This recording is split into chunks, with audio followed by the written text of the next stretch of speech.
All right, guys. We have a mid-unit assessment study guide. We're going to review this.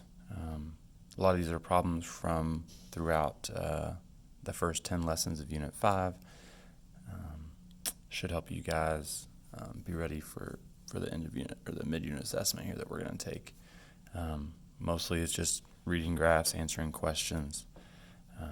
So that's what most of this study guide is. Hopefully y'all are going to be prepared. Feel free to ask questions if there's any of these problems you don't understand. First of all, what was Diego's speed at the 5 kilometer mark in the race? So we see he's running a 10 kilometer race, keeps track of his speed. We can see speed in kilometers per hour right here, and his distance in kilometers right here. So we can see, right, he's starting here, ending at 10 kilometers right here. It's asking about the 5 kilometer mark, so that's right here between 4 and 6. At 5 kilometers, his speed was 10 kilometers per hour. According to the graph, where was Diego when he was going the slowest during the race? Well, this is speed, right? The lowest number here is going to be the slowest, so that's right here. And where was he? Between 2 and 4. That was at 3 kilometers into the race. And then describe what happened to Diego's speed in the second half of the race. That's from 5 kilometers to 10 kilometers. So that's from right here to right here. So it increased for, what is that, 1 kilometer? Increased for 1 kilometer. Then it decreased for the next 2 kilometers.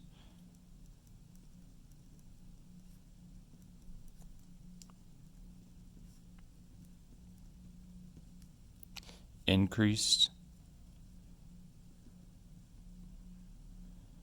between kilometers 8 and 9, and then it stayed the same for the last kilometer.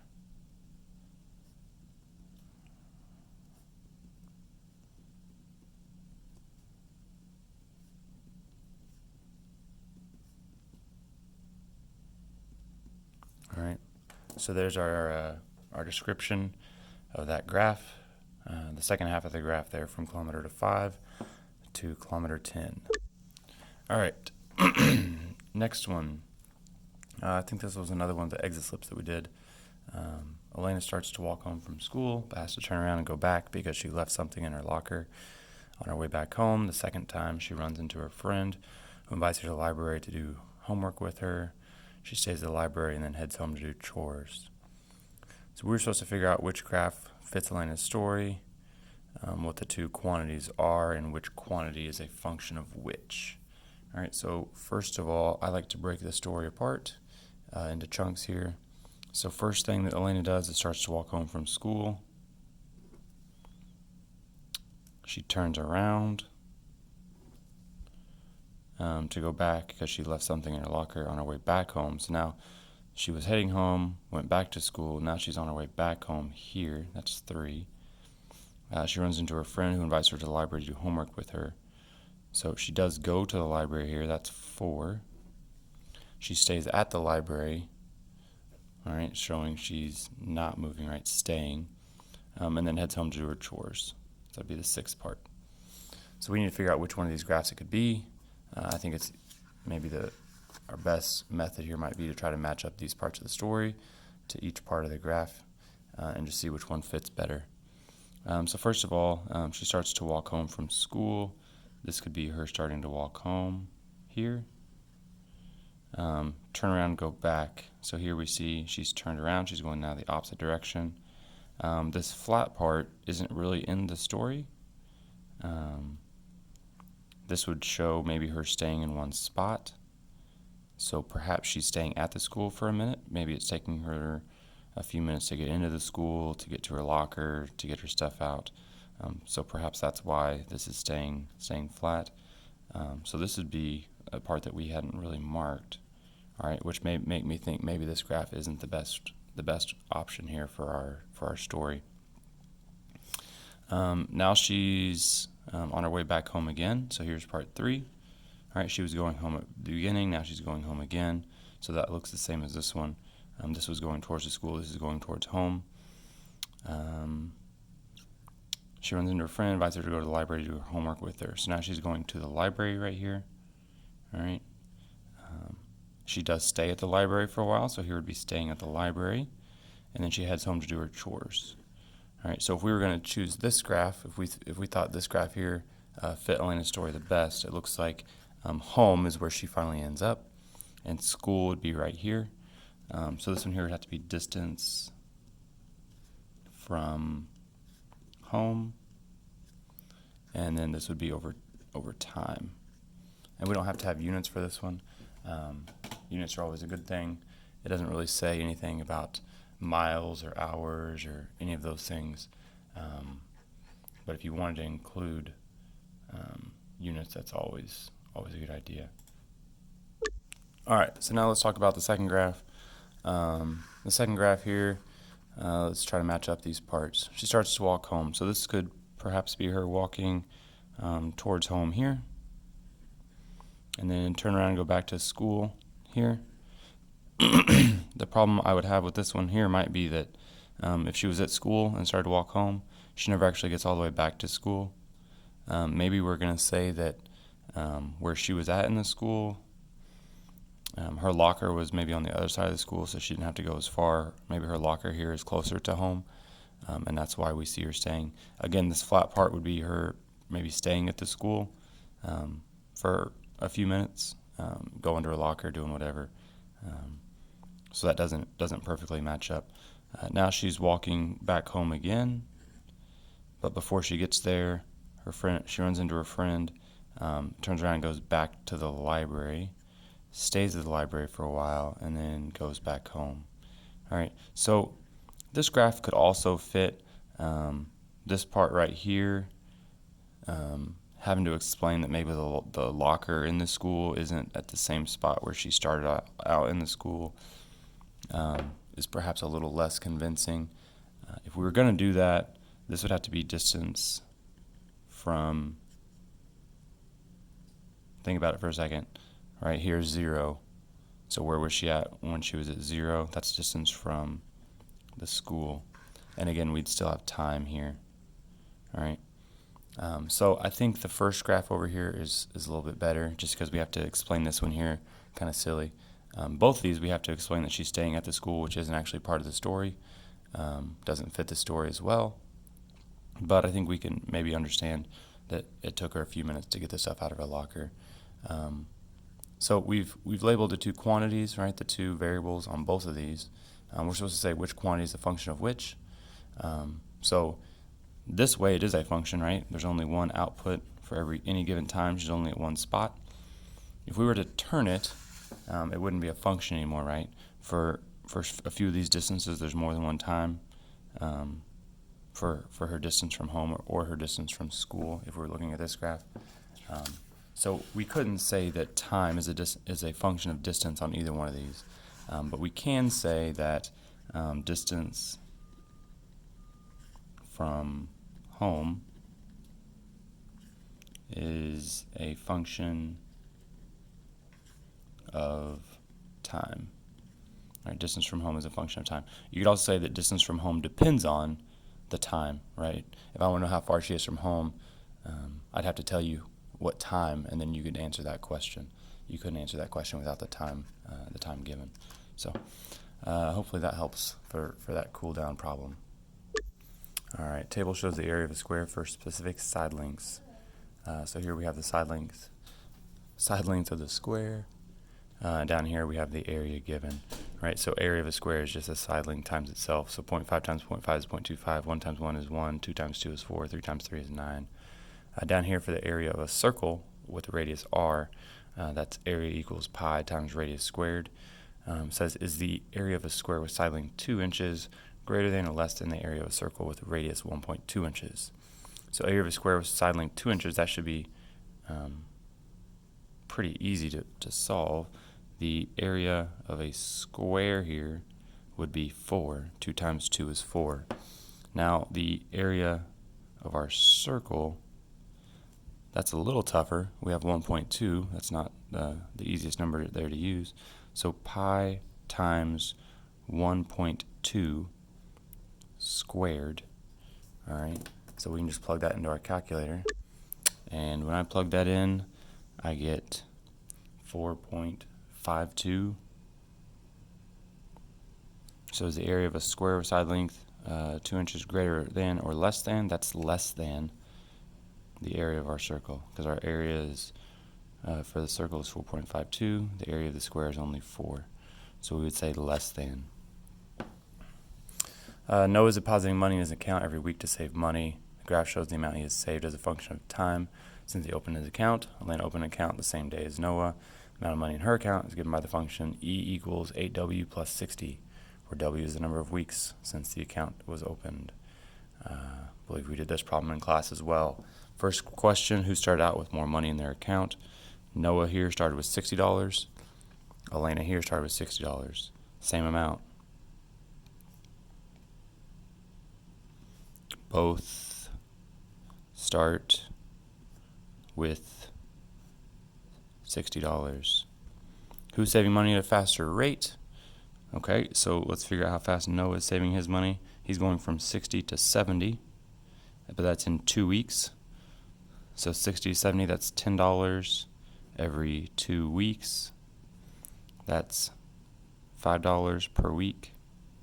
That's all for Noah. Elena, a little easier to see. Just go straight to her equation. It's 8W, that means $8 per week. So I'm just going to circle Elena here. So last one then, how much will Noah save over the course of a year? If he does not make any withdrawals, how long will it take Elena to save that much?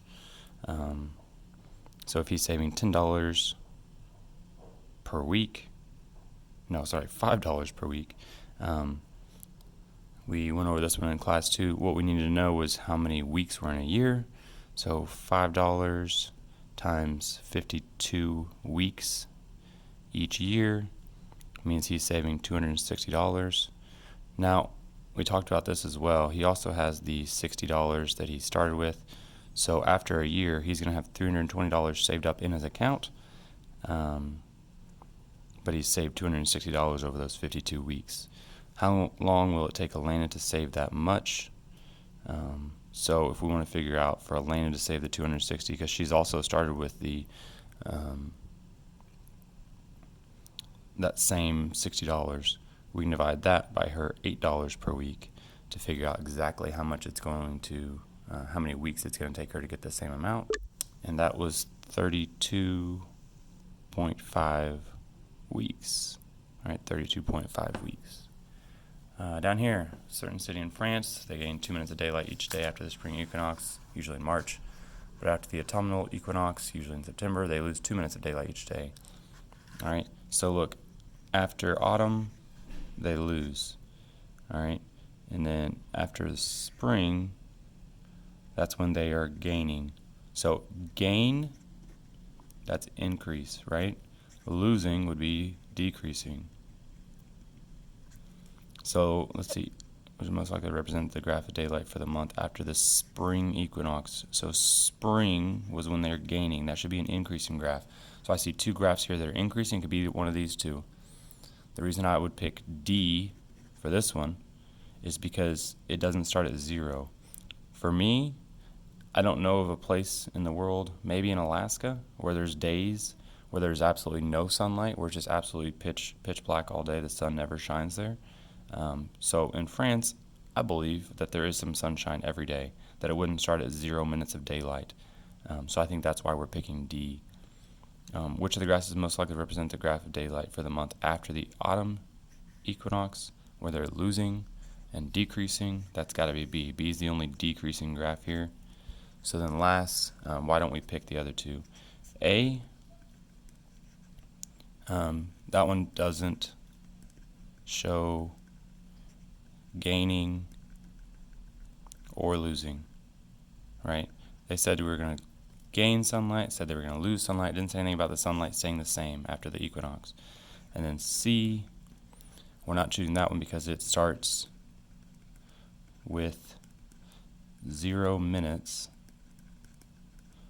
of sunlight. All right, so that doesn't make sense. All right, on the first day after the new moon, 2% of the moon's surface is illuminated. On the second day, 6% is illuminated. It says, based on the information predicted day on which the moon's surface is 50% illuminated and 100% illuminated. All right, so first day, 2%. Perhaps a table would be helpful. Second day, 6%. So first of all, I can see this isn't going to be linear. In one day it's 2%, then we would think in 2 days it should be 4%, but it's not, it's 6%. So it's, it's gained a little bit more. This would be 2% per day. This is now 3% per day. So I don't know if after day 3, if it's still going to be 3%, maybe it's going to be 4% for each day. Maybe day 3 is going to be, maybe it's going to be, that was what, 3%? Maybe this will be 9%.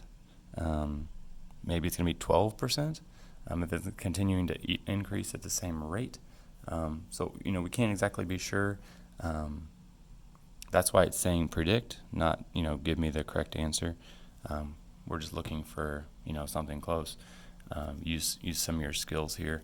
If I just used the first day as our prediction, then I could just say, well, 50%, that'd be, 25 days, right? Half the number of days as the number here is the percentage. If I wanted to use this one here, then I could say, okay, well, that's 3, so divide this by 3. So that would be about 16 days, 17 days. So I guess if we were going to say, somewhere between 25 and 17, 25 and 16, somewhere in there, for the first one, for 50%, I guess I would just expect your estimate to be somewhere between 16 and 25 days. I could see it even being a little bit less than that, though, if you were going to say, well, it's increasing here, right? It's going quicker, so it's going to continue to go quicker, and it's going to be less than 16 days. If you justified it that way, I could understand that too. So then for 100%, I guess we'd be looking for somewhere between, 50 days and maybe 33 days. Okay. Right, 100 divided by 3, if we're using this percentage to do our estimate.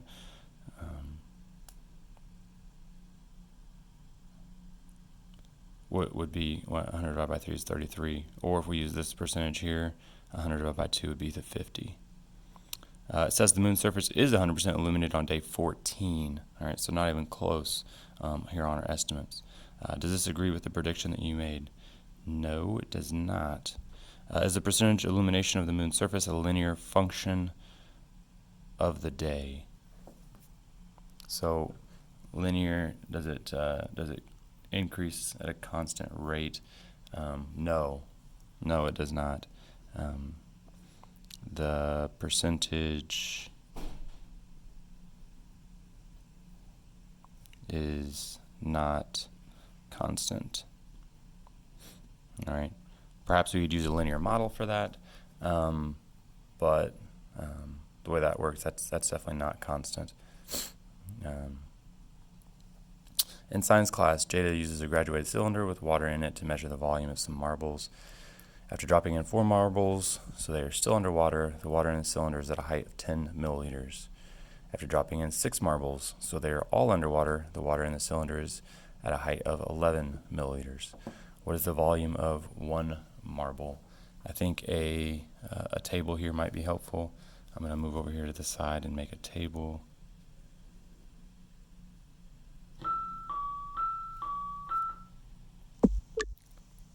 All right, so we have 0 marbles, 1 marble, 2, 3, 4, 5, 6.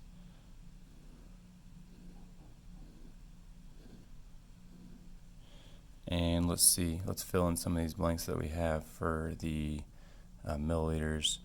4 milliliters, 4 marbles is 10 milliliters. So we know that one, and then we know 6 is 11. So that makes me think 5 would be 10.5. Continue to work backwards here. That'd be 9.5, 9.0, 8.5. So 8. Looks to me like we started with 8 milliliters, and each one is half of a milliliter. All right. So we could say 0.5 milliliter. You can say half a milliliter.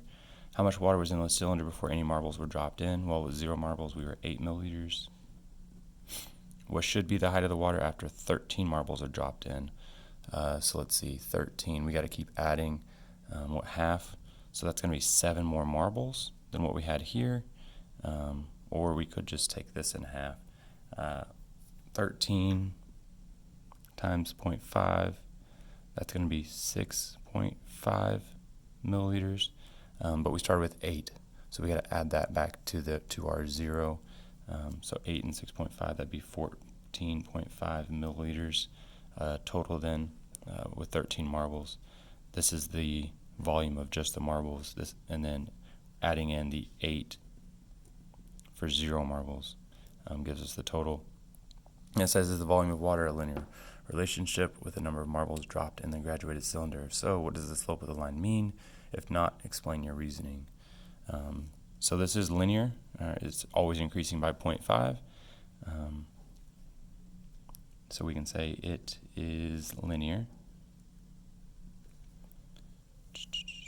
And then if so, what does the slope of the line mean? So the slope tells us the volume of a marble. All right. All right, so Lynn uses an app to graph the charge on her phone. So when did she start using her phone? So we can see it's at 100%, 100%, 100%, staying at 100%. So we're saying she didn't actually start using it here until hour 2. Or since it's hours afternoon, we could say that's at 2 p.m. When she started charging her phone, so she uses it. Now she's not using it again, it's staying the same. Now she's charging it here at 8 p.m. While she was using her phone, at what rate was Lynn's phone battery dying? Rate, that's our slope. All right, so rise over run, right? So we're going to do rise over the run. This goes slope triangle. That goes from 100 down to 40. That's 60%. In how long? Hour 2 to hour 4. That's in 2 hours. 60% divided by 2 hours, that's 30% per hour. All right, so what rate? It was dying at 30% per hour. All right. Next, says the relationship between x and y is defined by the equation y equals 2/3 x plus 3. X is the input, y is the output. Which statements about the relationship are true? Select all that apply. It says y is a function of x. Yeah, that's a function. There's only ever going to be one y for each x. So I'm going to select this one. The graph of the relationship is a line. Yeah, that would be a line. It starts at 3, it goes up 2/3 for every x. When the input is -3, the output is 1. So if we put a